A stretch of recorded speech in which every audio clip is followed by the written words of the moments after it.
হিন্দুৰ মাটি মুছলমানৰ মাটি মাটি চিনাক্তকৰণত সফল বিজেপি ল্যান্ডত এইটো হ'ব যে অসমৰ সিলেক্টেড ৰেভিনিউ ব্লকত we have tried to implement the recommendation of Justice Biplab Sharma Committee in regards to the clause 6 of Assam Accord. Under this, we will ensure that in selected revenue blocks, only indigenous people of Assam can indulge in sale and purchase of lands. So that was one of the recommendation which we have accepted. এতিয়াৰ পৰা হিন্দু আৰু মুছলমান লোকৰ মাজত যদি মাটিৰ বেচা কিনা হয় তেন্তে সেই ফাইল আহিব লাগিব মুখ্যমন্ত্ৰীৰ কাৰ্যালয়লৈ মুখ্যমন্ত্ৰীয়ে সেই ফাইল চাব তাৰ পাছত মুখ্যমন্ত্ৰীৰ পৰা সেউজ সংকেত আহিলেহে হিন্দু লোকে মুছলমানক মুছলমানে হিন্দু লোকক মাটি বিক্ৰী কৰিব পাৰিব ছেপ্টেম্বৰত অসম চৰকাৰে আনিব নতুন আইন অনা হ'ব ইণ্টাৰ ৰিলিজন লেণ্ড ট্ৰান্সফাৰ বিধেয়ক সোমবাৰে বিত্তমন্ত্ৰী অজন্তা নেওগে বাজেট দাখিল কৰাৰ পাছত মুখ্যমন্ত্ৰী হিমন্ত বিশ্ব শৰ্মাই ঘোষণা কৰিলে এই কথা মুখ্যমন্ত্ৰীৰ এই ঘোষণাৰ পাছতে তীব্ৰ প্ৰতিক্ৰিয়াৰ সৃষ্টি হৈছে চৰকাৰে গুৰুত্ব দিবলগীয়া বিষয় বহুত আছে মূল্য বৃদ্ধিত জুৰুলা ৰাজ্যবাসী বাঢ়িছে নিবনুৱা সমস্যা হিতাধিকাৰী সৃষ্টি কৰি ৰাইজক অকামিলা কৰাৰ অভিযোগ চৰকাৰৰ বিৰুদ্ধে তাৰ মাজত এনে সিদ্ধান্ত কিয় নিৰ্বাচনৰ পূৰ্বে আৰম্ভ হ'ল নেকি হিন্দু মুছলমানৰ ৰাজনীতি প্ৰশ্ন বিধায়ক অখিল গগৈৰ অসমৰ মুখ্যমন্ত্ৰীজনে যি কাম কৰে সব কামতে হিন্দু মুছলমান বা সাম্প্ৰদায়িক প্ৰশ্নটো লুকাই থাকে এতিয়া হিন্দুৰ মাটি মুছলমানে কিনিব নোৱাৰিব এনেকুৱা কোনো আইন ভাৰতবৰ্ষত উঠাবই নোৱাৰে কেৱল এটাই কাম কৰিব পাৰিব সেইটো হ'লে খিলঞ্জীয়া বা কিছুমান মানে বিশেষ ছেকশ্যনৰ মাটি অন্য কোনোবা মানুহে কিনিব নোৱাৰিব সেই কামটো কৰিব পাৰিব ইণ্ডিয়ান কনষ্টিটিউশ্যনৰ বিভিন্ন ধৰণৰ লুফলৰ পৰা সেই কামটো কৰিব পাৰিব কিন্তু হিন্দুৰ মাটি মুছলমান মুছলমানৰ মাটি হিন্দু এই কামটো কৰাটো অসম্ভৱ সেইকাৰণে তেওঁ যদিও ইচ্ছা কৰিছে যে হিন্দু মুছলমানৰ মাজত সংঘাত লগাওক সেইকাৰণে তেওঁ মাজত মাত্ৰ খিলঞ্জীয়া শব্দটো লগাই দিছে তাৰ বাহিৰে আন একো নাই প্ৰতিক্ৰিয়া প্ৰকাশ কৰি জ্যেষ্ঠ অধিবক্তা নেকিবুৰ জামানে ক'লে বিষয়টো চৰকাৰে বিবেচনা কৰক আমি যিখিনি মুছলমান মানুহ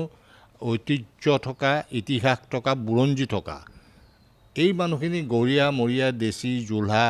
বা পুংগল মাইমল কছাৰী মুছলিম এই যিকেইটা গোষ্ঠী আছে এই গোষ্ঠীকেইটাৰ ক্ষেত্ৰত প্ৰায়বোৰ নগৰাঞ্চলৰ লগতে কৃষিভূমিও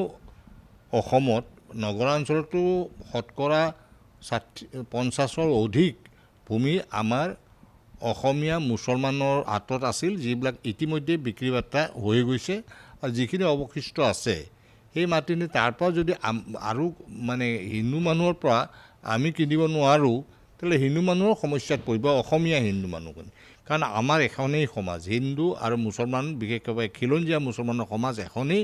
আমাৰ সকলো সংস্কৃতি একেই সাহিত্য একেই গতিকে আমাৰ ক্ষেত্ৰত এইটো প্ৰযোজ্য হ'লে কিন্তু এটা কঠিন প্ৰত্যাহ্বানৰ সন্মুখীন সামগ্ৰিকভাৱে আমি হ'ব লাগিব অন্ততঃ আমাৰ খিলঞ্জীয়া মুছলমানৰ ক্ষেত্ৰত এই মাটি বাৰী হিন্দু মুছলমানৰ যি কিনা বেচা আমাৰ অসমীয়া মুছলমানৰ ক্ষেত্ৰত যাতে এইটো মানে তেওঁলোকে এইটো হেৰি কৰি দিয়ে বাদ দিয়ে আমাৰ ক্ষেত্ৰত সেইটোৱে মই চৰকাৰলৈ আহ্বান জনাম এই সিদ্ধান্তই অসমৰ সাতাম পুৰুষীয়া ঐক্য সংহতিত আঘাত হনাৰো আশংকা কৰিছে বহুতে ইয়াৰ পাছতো কোনো জাতীয় সংগঠনৰ কিয় কোনো প্ৰতিক্ৰিয়া নাই উঠিছে প্ৰশ্ন যিবিলাক জাতীয় দল সংগঠন আছে যিসকল দল সংগঠনৰ লগত আমাৰ নিজৰ তেজ আমি জড়িত হৈ আছে ভাষাৰ ক্ষেত্ৰত হ'ল শিক্ষাৰ ক্ষেত্ৰত হওক বিদেশী নাগৰিক বহিষ্কাৰ ক্ষেত্ৰত হওক অসমৰ খিলঞ্জীয়া মুছলমান মানুহৰ যিখিনি অৱদান আছে আজি সেই অৱদানক যেন যেতিয়া এখন চৰকাৰে মুছলমান বুলি কৈ আমাকো সাঙুৰি থৈ দিছে তেনে ক্ষেত্ৰত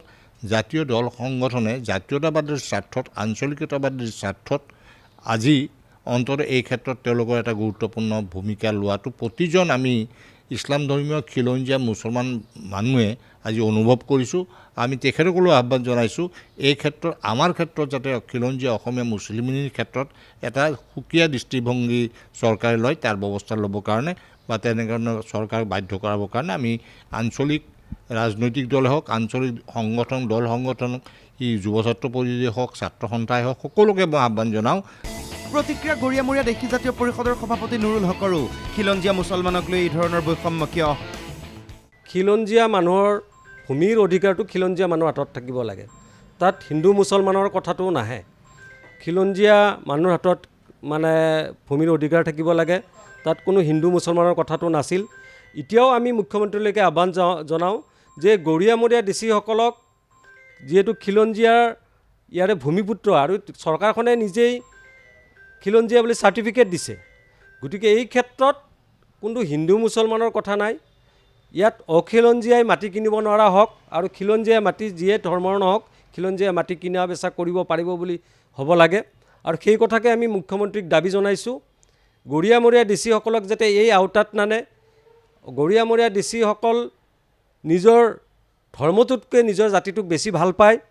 মুখ্যমন্ত্ৰী হিমন্ত বিশ্ব শৰ্মাই গ্ৰহণ কৰা এই সিদ্ধান্তই এতিয়া প্ৰতিক্ৰিয়াৰ সৃষ্টি কৰিছে। পুনৰ বিবেচনাৰ আহ্বান জনাইছে সকলোৱে। ভিডিঅ' জাৰ্নেলিষ্ট দীপ বায়নৰ সৈতে ৰবিউল আলমৰ সহযোগত নাজিৰ আহমেদৰ ৰিপৰ্ট NKTV+।